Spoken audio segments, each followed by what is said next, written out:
Hey, Emma here from Team Living Your Dream. Today in 7-Minute Success Secrets, I want to pose a question to you.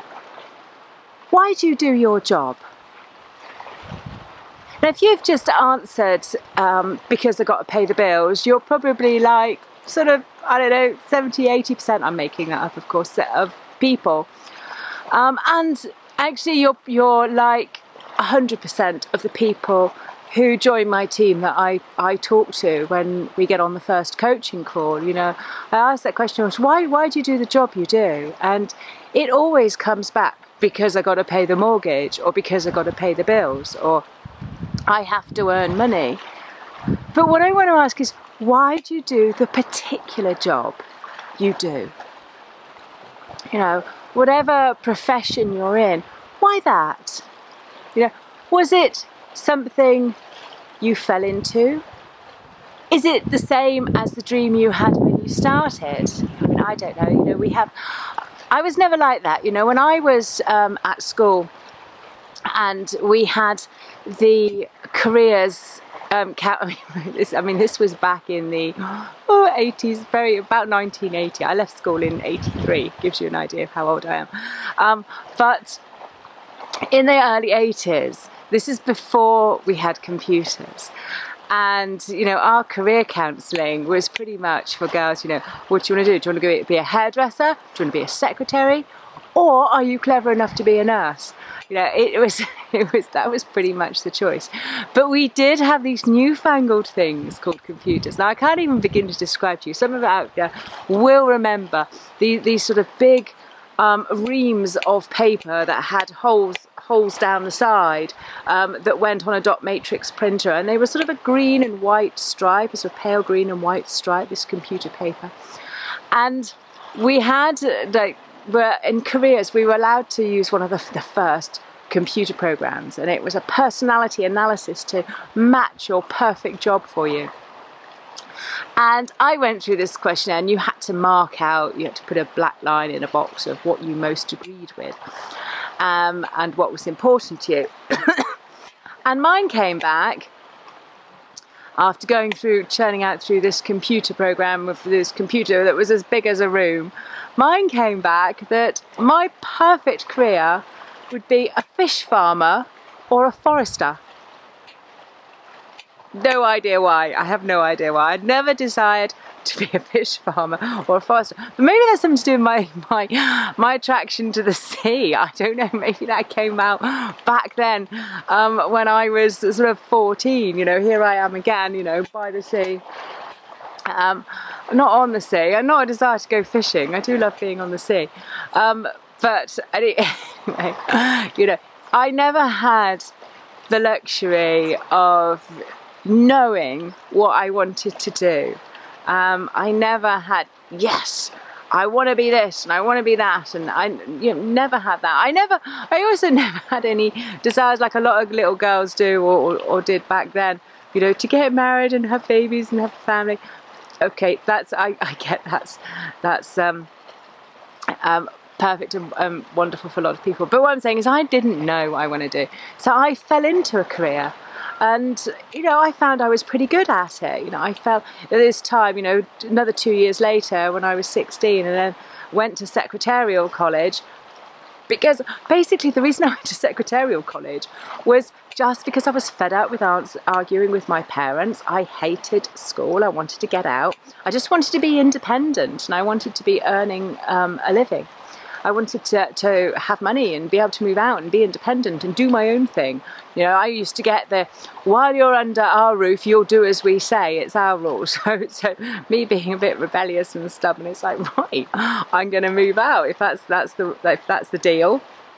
I don't want to live under your roof, I want to move out, and I need to get a job because I need to pay rent, blah, blah, blah. And anyway, in the end, we came to an agreement, is they wouldn't hassle me to stay on at school if I went to secretarial college and got a profession, which actually was one of the best things I could have done. That I have admitted to my parents now, they were right. But at the time, you know, it was under much stress. But at least I was out of school, and at least I was starting to work towards being independent. And anyway, I learned all these keyboard skills and office skills and secretarial skills. And then when I started work at 17, and I'd moved out of home and I started work, that's when computers started to hit desks. So actually I was the right age, in the right place, at the right time, and I just fell into a computer career. And then the rest is history. So that's why I did my job, my proper job, before I discovered freedom and creating your own life.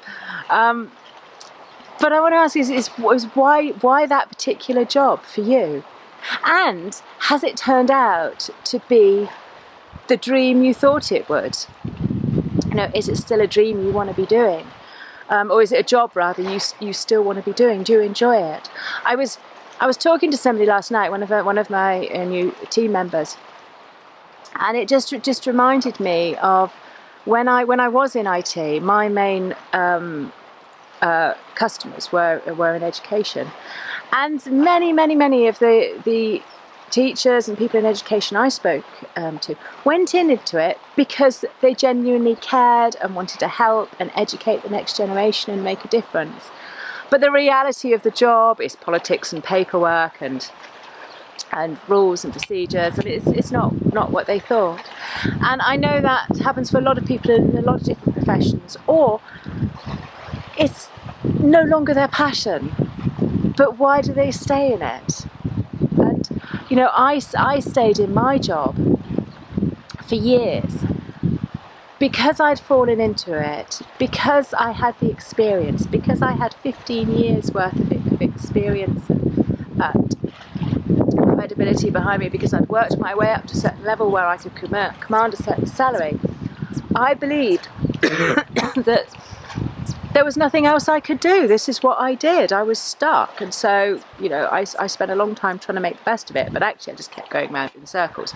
I'd be okay in a new job, and then I'd get miserable and get self-destructive, press the self-destruct button, leave the job, get a new one, start again. And it was easy in IT because there was just so many jobs at the time out there.